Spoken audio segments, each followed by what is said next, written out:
తెలుగు ప్రజలందరికీ బోనాల పండుగ శుభాకాంక్షలు.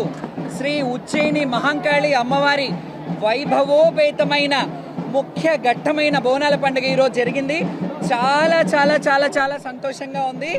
ఈ సంవత్సరం అన్ని సంవత్సరాలకెల్లా 32 ఏళ్లలో కనీ విని ఎరుగనంత ఆనందాన్ని నేను నిజంగా చాలా సంబరాశ్చర్యానికి లోనవుతున్నాను. ఎందుకంటే మా శివశక్తులకి, మా జోగినీలకి మొట్టమొదటిసారి ఇంత వైభవోపేతంగా లాంఛనప్రాయంగా పసుపు కుంకుమలతో సహా ఆడపడుచులాగా గౌరవం దక్కింది.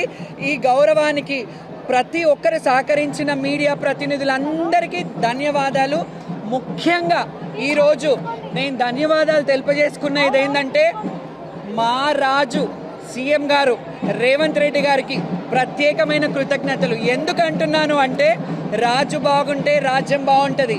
మా శివశక్తులు ఇబ్బంది పడుతున్నారని ఎంబటే అధికార ఇన్ఛార్జ్ మినిస్టర్ గారు పొన్నం ప్రభాకర్ గారిని, అలాగే కన్సర్న్ మినిస్టర్ దేవాదాయ మినిస్టర్ కొండా సురేఖ గారిని ఇమ్మీడియట్గా మన ఆడపడుచులు జోగినీలు, మన ఆడపడుచులు శివశక్తులు వాళ్ళకేం కావాలో చూడండి అని వాళ్ళని క్లుప్తంగా పిలిపించి అడిగారంట.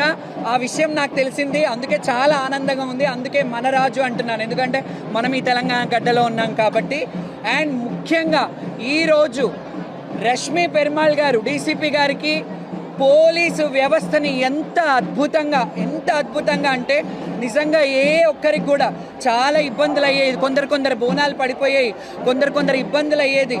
ప్రతిదీ క్షుణ్ణంగా ఆవిడ ఎంత ఒక 15 రోజుల ముందు నుంచే అన్ని వీడియోలు చూసుకుంటూ ఎలా జరుగుతుంది ఏంటి అని చెప్పేసి మానిటరింగ్ చేసుకుంటూ అడిషనల్ సిపి గారు విక్రమ్ గారు అండ్ డీసీపీ గారు రష్మి పెరుమాళ్ గారికి ప్రత్యేక కృతజ్ఞతలు. అలాగే మన ప్రిన్సిపల్ సెక్రటరీ గారు మన శైలజ రామన్ గారు, ఆవిడకి కృతజ్ఞతలు. ఎండోమెంట్ కమిషనర్ గారు హనుమంతరావు గారికి,